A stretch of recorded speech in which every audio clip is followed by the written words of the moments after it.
Good thing she did, because you couldn't get anywhere with credit, no Apple Pay, no credit cards. Luckily, she was able to get a cab and pay with cash. But interesting how fast things turn pear-shaped in Europe when you're on the ground and all credit is gone. Speaking of power outage, my daughter was in Barcelona when the power went out. And a valuable lesson, everything went nuts real quick. Panic ensued, that's for sure. Panic ensued. Was it a terrorist attack? How could it be all throughout Europe? And luckily, I had just left her. We had gone to, my wife and I and my other daughter went to visit her.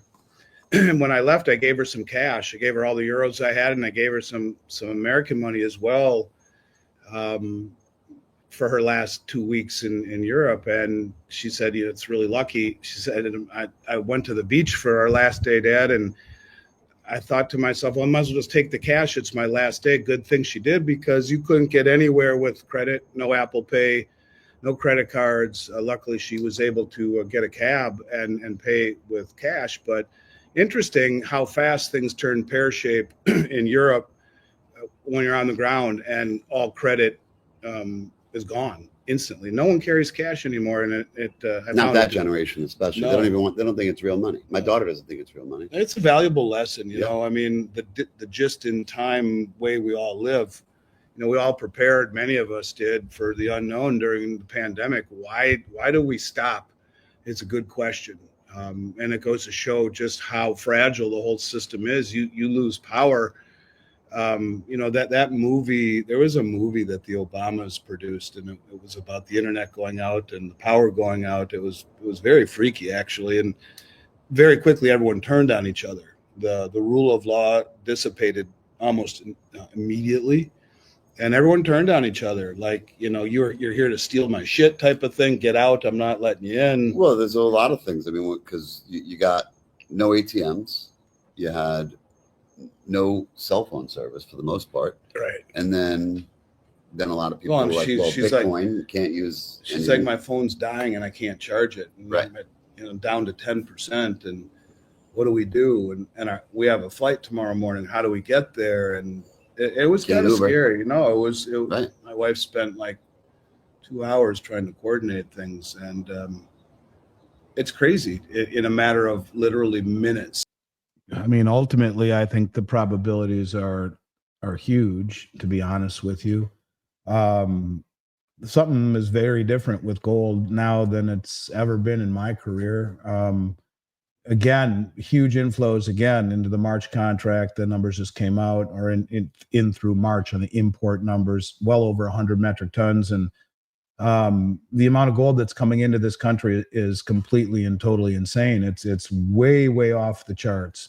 The resiliency that gold seems to have, even when it gets hit, which is creating this great volatility, which keeps too many people on the sidelines, is extraordinary. And it just seems to me that there's something much bigger at play here, way, way, way, way bigger. And I think gold is attempting to regain its role as a true store of value. It's being looked at a different way. It's not being focused on as a commodity. I think it is being focused on as counterparty risk wealth. The big players around the world understand this. You can see it by the accumulation, and it seems to be a scramble to accumulate it.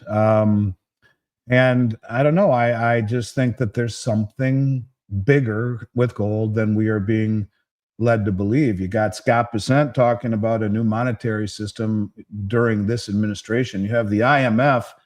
I'll read you exactly the quote that they said. It just came out. I just saw it today. IMF is, where did I put the IMF info? I thought I had it. IMF is asking for a new International Monetary Fund, says the world economic order is undergoing a major reset. I mean, and it is. And what is the foundation of this reset? It won't be U.S. Treasuries.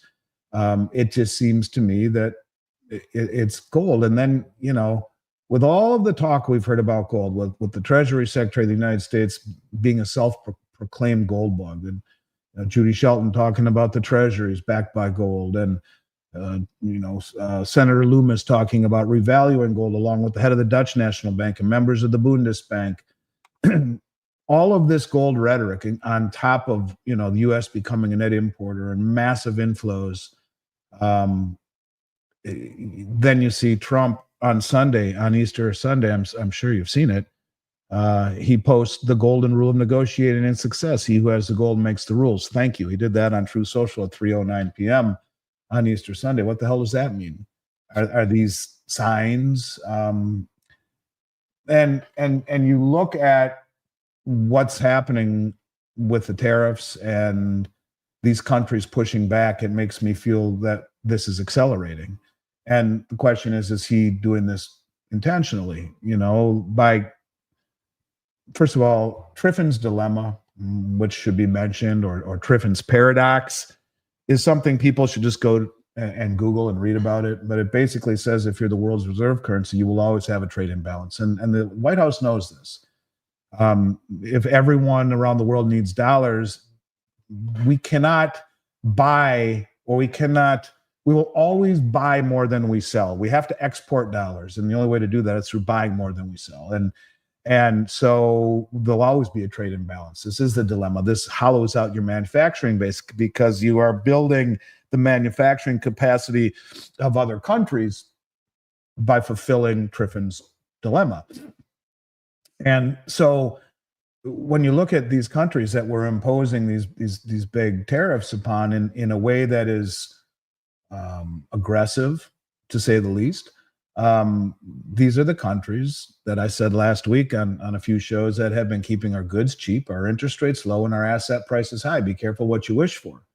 If you don't have demand for the 10-year treasury and instead it's moving into things like gold and other commodities, well, the treasury then falls, supply demand. And the inverse of a falling treasury bond is a rising yield.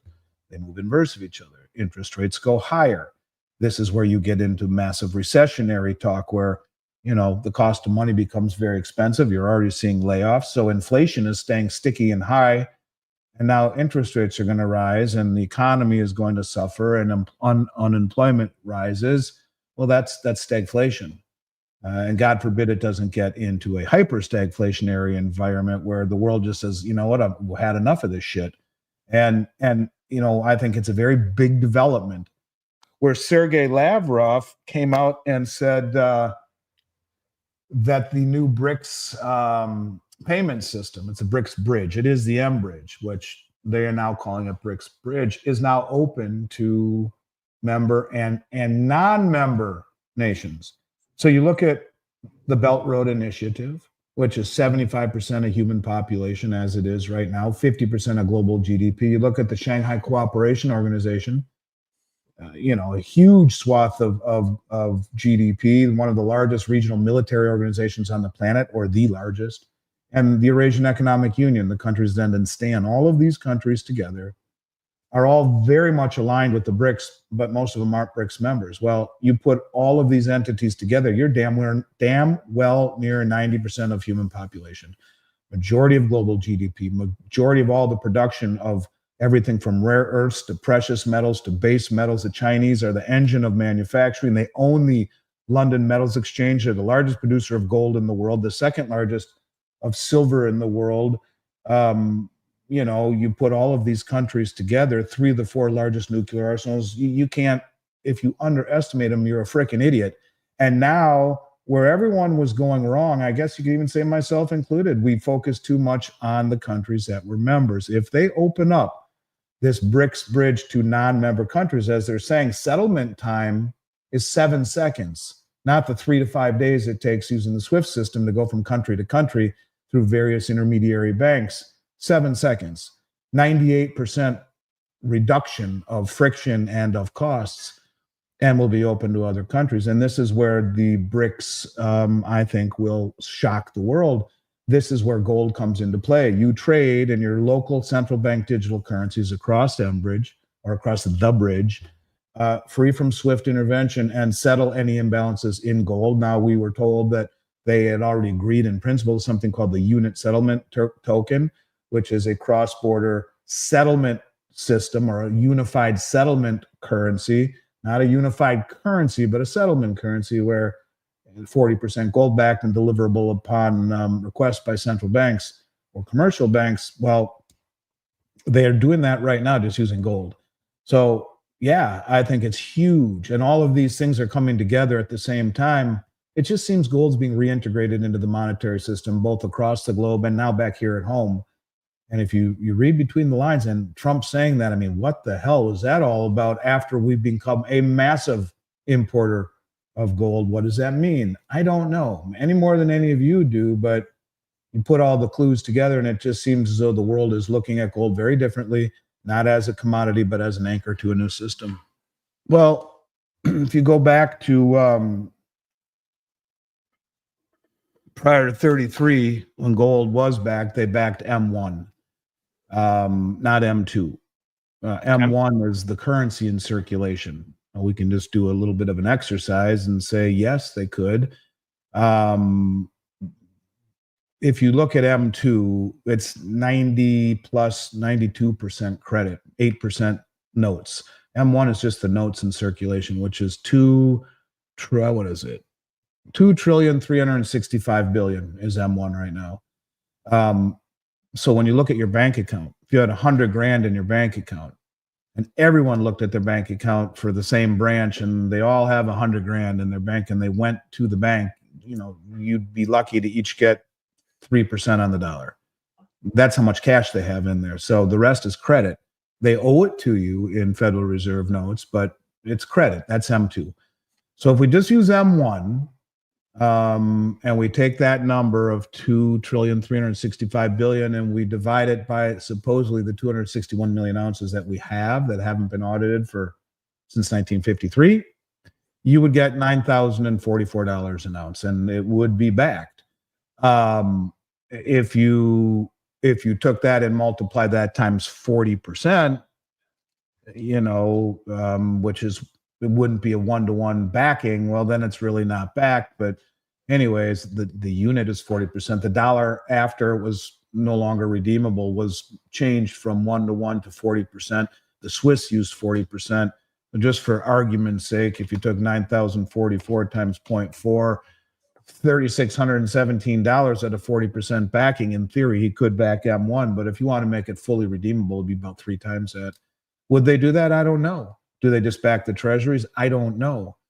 But whatever they are doing, there is something that is happening, and gold is part of it. It just, at least it seems that way to me. And not only the rhetoric, the price action, the movements by countries all around the world, the repatriation of it, and the scrambling at the speed at which it's happening, and the corrections being very shallow, very brief, the run-ups being extreme, base building, and yet through all of this, retail public doesn't have a clue, man. I mean, they're all asleep at the switch. So take one of your gold coins and walk around town and show it to people, and oh, that's cool, that's gold, I know that, but tell me something about it. Tell me anything about it, and you'll find that the majority of the people couldn't even tell you what kind of coin it was.